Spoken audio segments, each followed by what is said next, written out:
The emergency klaxon echoed through the massive crystal halls of the Zephyrian Council Chamber, its haunting wail cutting through conversations in dozens of alien languages. Admiral Jake Reynolds stood at the center of the holographic display, his weathered face grim as he studied the floating debris that had once been 3 thriving research stations. The wreckage told a story that chilled him to the bone. Clean cuts through reinforced titanium hulls. Precise targeting of specific facilities. No survivors, no witnesses, and worst of all, no random destruction. Someone had known exactly what they were looking for. "Commander Riley, what's the tactical assessment?" Jake asked, turning to the young woman whose brilliant analytical mind had earned her rapid promotion through the Zephyrian military ranks. Katie Riley manipulated the hologram with practiced efficiency, highlighting damage patterns and entry points. "Sir, this wasn't warfare as we understand it. Look at these breach patterns." They ignored the command centers, bypassed the weapon systems, and went straight for the xenobiology labs. Every single specimen storage unit was cracked open from the inside. The assembled alien dignitaries shifted nervously in their environmental suits. The Zephyrians, tall and graceful with their crystalline skin, had known only peace for over 300 years. The concept of such focused violence was as alien to them as their technology was to primitive species. Council Speaker Vethera, her voice translated to the universal communicator, spoke with barely controlled fear. "Admiral Reynolds, our people are terrified. 3 stations destroyed in 2 days, and we have no idea who's responsible or why they target us specifically." Jake nodded grimly. "That's what bothers me most. This wasn't random piracy or territorial expansion. Someone studied your operations, learned your security protocols, and executed perfect strikes. The question is who has that kind of capability." Dr. Alex Thompson, the Council's chief xenobiologist, stepped forward with a data pad clutched in his trembling hands. "Admiral, I've been analyzing the few communication fragments we managed to recover from the debris fields. The attackers use encrypted channels, but our quantum computers cracked portions of their transmissions." "What did you find?" Alex's face went pale as he read from his notes. They refer to themselves as retrieval teams. But here's the disturbing part. They mentioned something called Project Sanctuary and repeatedly reference recovering our people. "Sir, I think they believe we have prisoners or specimens that belong to them." A cold silence fell over the chamber. The implications were staggering. An unknown species was conducting military operations based on the belief that the Zephyrians had taken their people. But the research stations only housed scientific specimens, flora, fauna, and basic cellular samples from uninhabited worlds. Commander Ben Parker, head of intelligence, accessed a secure terminal and projected additional data. "We've been monitoring deep space communications for any chatter about these attacks. What we found raises more questions than answers. The attackers have technology that rivals our most advanced systems, but their ship designs don't match any known civilization in our databases." Jake studied the partial sensor readings from the attacks. "Show me their weapon signatures." Ben highlighted specific energy patterns. "That's just it, sir. They barely use weapons. Most of the destruction came from controlled explosions using the station's own power systems. They turned our infrastructure against us. It's like they understood our technology better than we do. The tactical implications sent chills through everyone present. An enemy that could infiltrate and subvert Zephyrian systems suggested either incredible intelligence gathering or inside knowledge. There's something else, Ben continued, his voice dropping. We detected no life sign casualties during the attacks. Every Zephyrian on those stations was evacuated before the facilities were destroyed. These attackers went to great lengths to avoid killing anyone. Katie looked up from her analysis station, confusion evident in her voice. That doesn't make sense. If they want to send a message or cripple our research, why preserve enemy lives? Most aggressive species don't show that kind of restraint. Dr. Thompson accessed another data file. Unless their goal isn't conquest or intimidation, what do they genuinely believe they're conducting rescue operations? The communication fragments mention bringing them home and ending their suffering. It sounds like they think we're holding their people against their will. The council chamber erupted in concerned murmurs as the aliens processed this information. Jake raised his hand for silence, his military mind already working through scenarios. "We need to consider the possibility that this is all based on a massive misunderstanding," he said carefully. "But misunderstanding or not, we have an unknown force with advanced technology conducting military operations in our space. We need answers, and we need them fast." Council Speaker Vethera's translator crackled with urgency. "Admiral, what do you recommend?" Jake looked at the debris field one more time, noting the surgical precision of every cut, every breach, every carefully planned explosion. "We prepare for contact. Because whoever they are, they're not done with us yet." The sensors went crazy first. Blaring alarms filled the Galactic Assembly's main monitoring station as dozens of ships materialized at the edge of their space like ghosts becoming solid. The technicians stared at their screens in disbelief. Nothing should be able to jump that close to their defensive perimeter without triggering early warning systems. "How did they get so close?" shouted Lieutenant Cole Davis, his hands flying across the control panel. "Our detection grid should have spotted them light years away." Captain Ryan Mitchell stood calmly on the bridge of humanity's lead diplomatic vessel, watching the alien ship scramble into defensive positions. Through the view screen, he could see the massive assembly station, a gleaming symbol of galactic cooperation that housed representatives from 47 different species. "They seem surprised to see us," observed Commander Grace Wilson, monitoring the flood of alien communications. "Listen to this. They're calling us primitives and wondering how we manage spaceflight." Ryan almost smiled. The aliens had no idea that human ships had been observing their activity for months, mapping their trade routes, studying their technology, and most importantly, tracking their illegal research operations. Ambassador Lisa Turner adjusted her formal diplomatic uniform and prepared to make history. As humanity's first official representative to the galactic community, she carried the weight of an entire species on her shoulders. But she also carried something else, irrefutable evidence of crimes that demanded justice. The docking procedure took longer than expected. The Assembly's automated systems kept trying to scan the human shuttle with methods that would have been lethal to most organic life forms. The fact that the human crew showed no concern about radiation levels that could kill most species was their first hint that these newcomers were different. When the airlock finally opened, the assembled alien dignitaries got their first close look at humanity.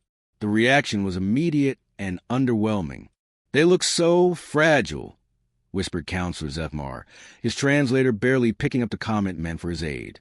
"No armor plating, no cybernetic enhancements, no protective exoskeletons. How did such weak creatures survive long enough to develop space travel?"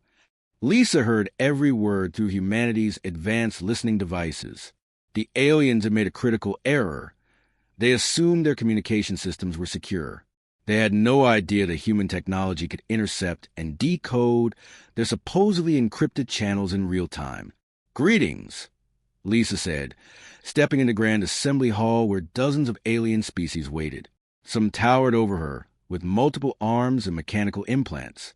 Others floated in specialized environmental suits filled with exotic gases. All of them radiated the confidence of advanced civilizations meeting a newcomer they considered inferior. "Welcome to the Galactic Assembly," announced Prime Counselor Vrakh, his mechanical voice booming through translation systems. "We are always pleased to guide newly spacefaring species through the complexities of galactic citizenship. Tell us, what brings humanity to our attention?" Lisa activated her portable holographic projector with practice calm. "We've come to discuss the return of our people." The hall fell silent. Confused glances passed between the alien representatives as they tried to process this unexpected statement. "Your people," Vrakh repeated, his confusion evident even to the translator. "We have no record of capturing any humans. Perhaps you are mistaken about our intentions."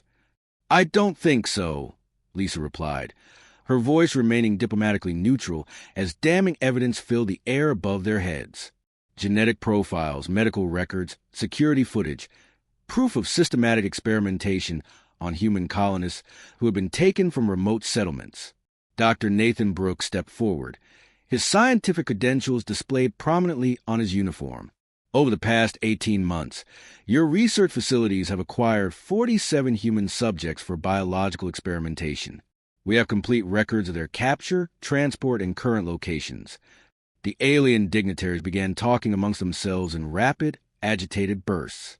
Their translators struggled to keep up with the overlapping conversations, but the humans could hear every word in its original language.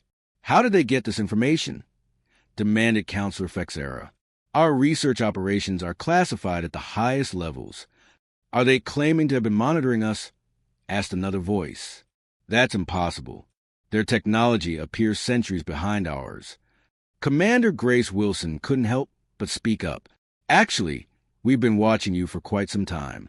Your communication systems, your ship movements, your research schedules. We know about the illegal specimen collection, the unauthorized experiments, and the cover-up protocols you use when subjects die. The temperature in the room seemed to drop several degrees. These supposed primitives weren't just making accusations. They had been conducting comprehensive intelligence operations against the galaxy's most advanced civilizations. General Scott Parker, silent until now, added with military precision, "We also know about your defensive capabilities, your fleet positions, and your emergency response protocols. We've been very thorough." The implications hit the assembly like a physical blow. These humans hadn't stumbled onto the galactic stage as confused newcomers seeking guidance. They had been systematically studying, analyzing, and preparing for this moment while conducting surgical strikes against research facilities. Lisa smiled diplomatically as the alien representatives struggled to process this new reality. "Now, shall we discuss the terms for returning our people? I think you'll find our proposals quite reasonable." The tension in the assembly chamber was thick enough to cut with a knife. Alien representatives whispered anxiously among themselves while their military advisors pulled up threat assessments on their personal displays. The humans stood calmly in the center of it all, seemingly unaware that they were outnumbered by beings whose technology could glass entire planets. General Wade Thompson stepped forward, his military bearing evident even in the formal diplomatic setting. "You seem concerned about our capabilities. Perhaps we should clear up some misconceptions." Counselor Vraktiach's mechanical voice boomed with barely contained arrogance.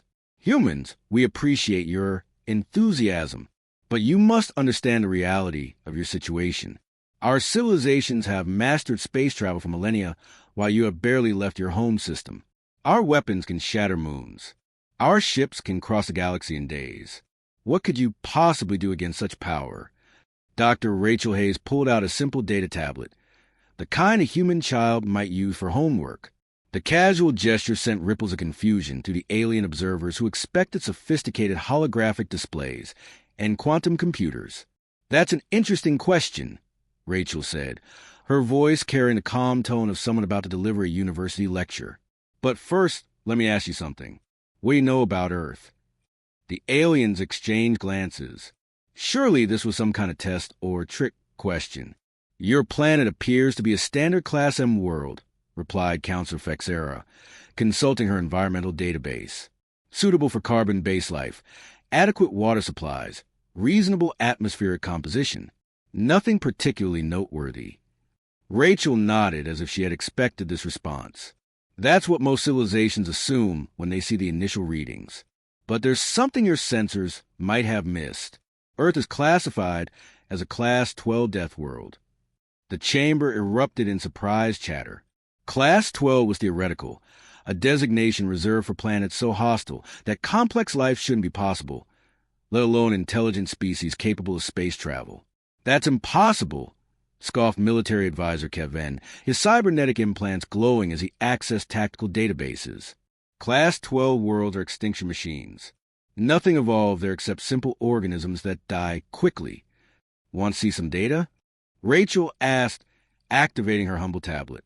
The holographic display that emerged was more detailed and sophisticated than anything in the Assembly's archives. Captain Dylan Foster joined the presentation, his relaxed demeanor contrasting sharply with the growing alarm of their audience. "Let's start with something simple. Human bone density." The comparative analysis made several alien representatives physically step backward. Human bones were 4 times denser than galactic standard, designed to handle gravitational forces, that would crush most species. Our muscles generate twice the force per fiber compared to your strongest warrior races. Dylan continued conversationally. Our cardiovascular system can operate efficiently at pressures that would cause organ failure in most life forms. And our nervous system processes threat information at speeds that your computers struggle to match. Dr. Rachel pulled up the next set of data, and the temperature readings caused audible gasps. Earth's temperature variations range from -40 to +50 degrees Celsius in habitable zones. Most of your species require environmental suits to survive changes of 10 degrees.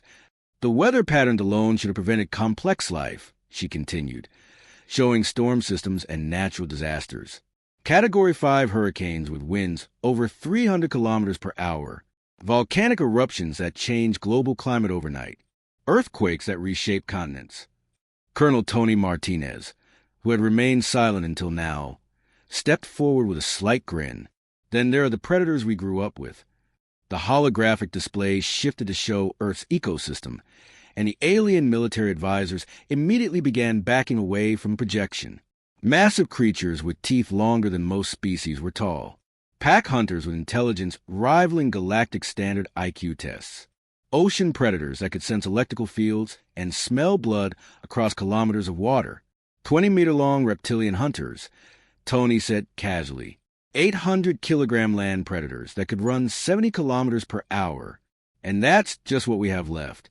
Our ancestors dealt with creatures twice that size. Commander Amy Peterson added the final piece of the puzzle. Then there are the microscopic threats. Earth's bacterial and viral ecosystem is so aggressive that our immune systems fight off pathogens daily that would kill most of you within hours.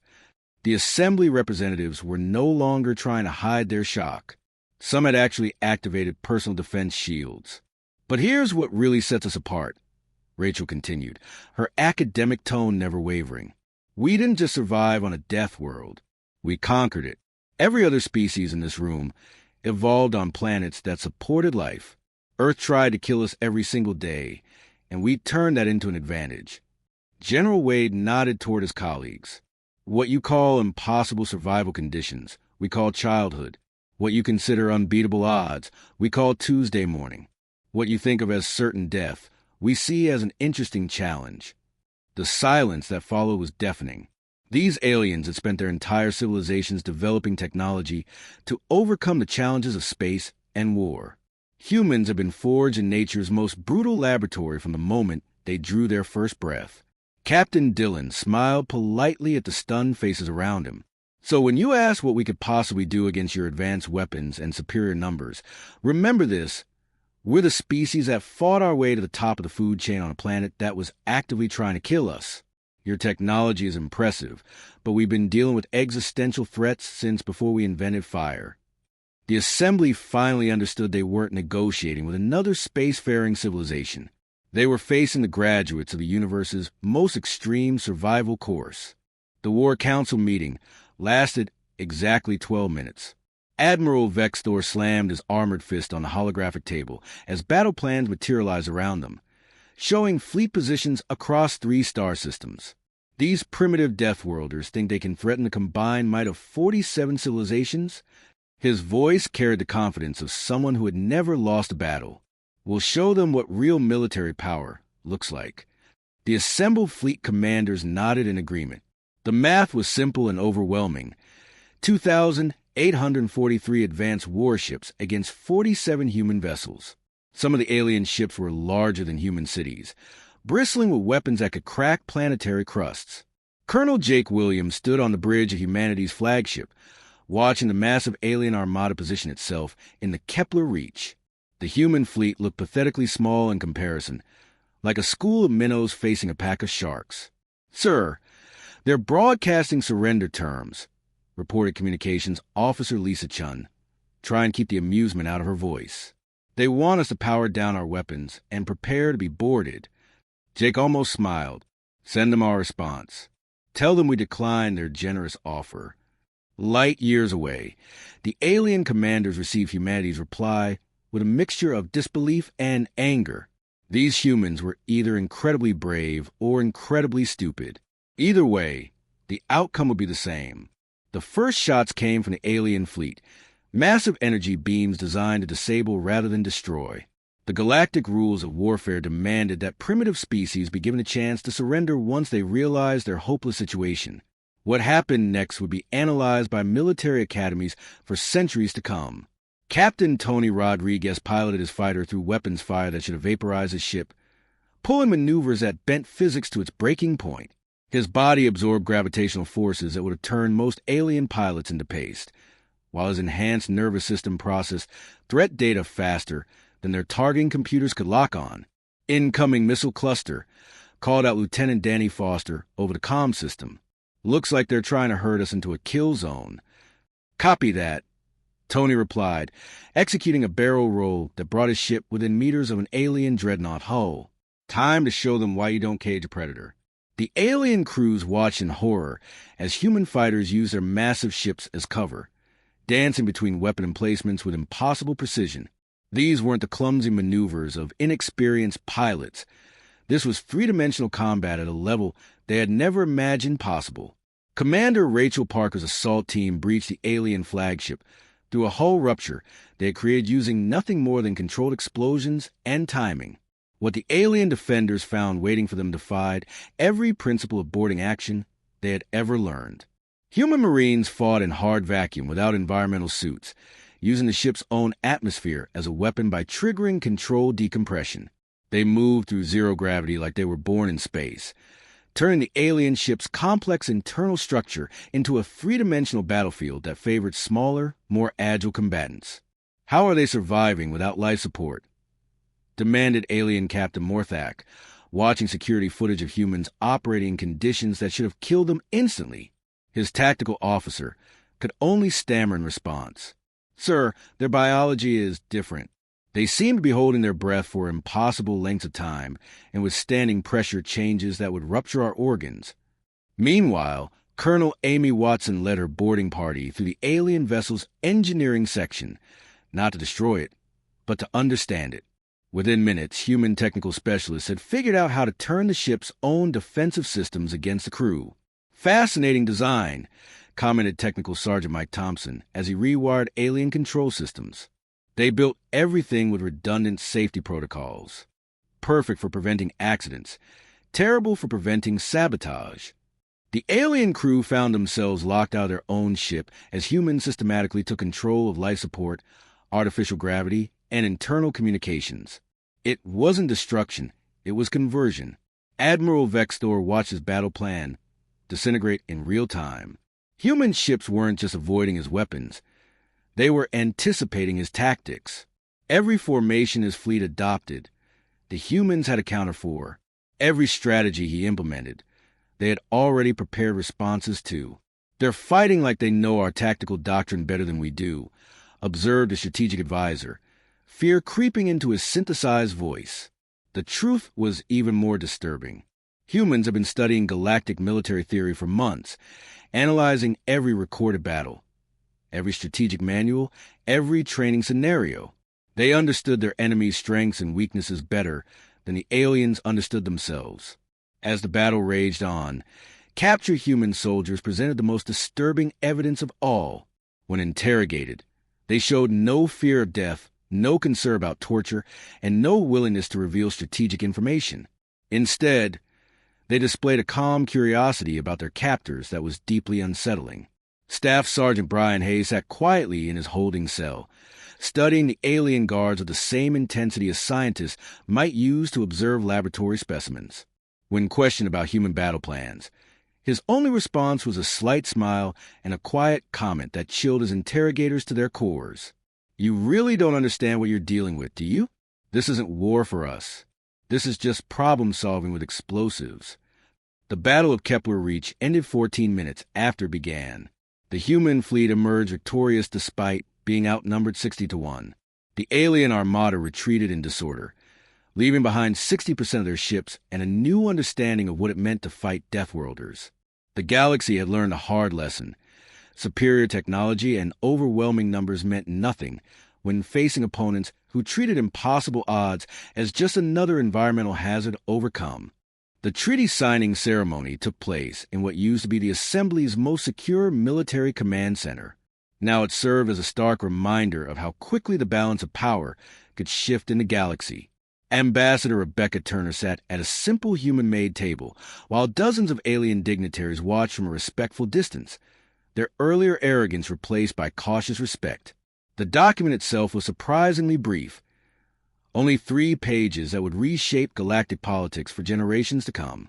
Human space was now sovereign territory. Any experiments on sentient beings would result in immediate intervention by Deathworlder forces. And in exchange for these terms, humanity will provide protection services to smaller species that couldn't defend themselves. It's rather elegant in its simplicity, Rebecca observed, signing her name with an old-fashioned pen while alien reporters recorded every movement. No complex trade agreements, no territorial disputes, no resource negotiations. Just a clear understanding of boundaries and consequences. General Bill Hayes stood nearby, his presence serving as a quiet reminder of what had brought them to this moment. Behind him, former Assembly military commanders now worked as advisors to species seeking humanity's protection services. The transformation had been remarkably swift once word spread about the Battle of Kepler Reach. Commander Dave Parker monitored communications from his portable console, tracking the dozens of requests for human assistance that arrived daily. Small civilizations that had been bullied by larger ones suddenly found themselves with options they never thought possible. The Altarian Republic just requested a consultation about defending their mining colonies, Dave reported. The Vorthan Empire has been demanding tribute payments for the past 50 years, but they're having second thoughts now that the Altarians have mentioned hiring human advisors. Rebecca nodded approvingly. The beauty of the new system was that humanity rarely needed to fire a shot. The mere possibility of Deathworlder intervention was usually enough to resolve conflicts peacefully. Bullies throughout the galaxy were discovering that their victims now had very dangerous friends. Dr. Jennifer Miller finished reviewing the latest batch of intelligence reports and looked up with satisfaction. The illegal experimentation has stopped completely across all Assembly territories. Research stations are releasing their sentient specimens and switching to purely observational studies. Amazing how quickly scientific ethics improve when there are consequences for violations. The real transformation went deeper than just military deterrence. Humanity's approach to diplomacy was fundamentally different from anything the galaxy had seen before. Where other powerful species demanded tribute or territory, humans simply asked to be left alone and for others to be treated fairly. Captain Lisa Rodriguez walked through the former military base, now converted into a cultural exchange center where young humans learned alien languages while alien students studied human history and biology. The irony wasn't lost on anyone. The species everyone feared was also the one most interested in building genuine friendships. The Zephyrian Council wants to establish a permanent cultural embassy on Earth, Lisa mentioned to Rebecca during a brief break in the ceremonies. They're particularly interested in studying how humans develop cooperative behavior despite coming from such a competitive environment. Rebecca smiled at that.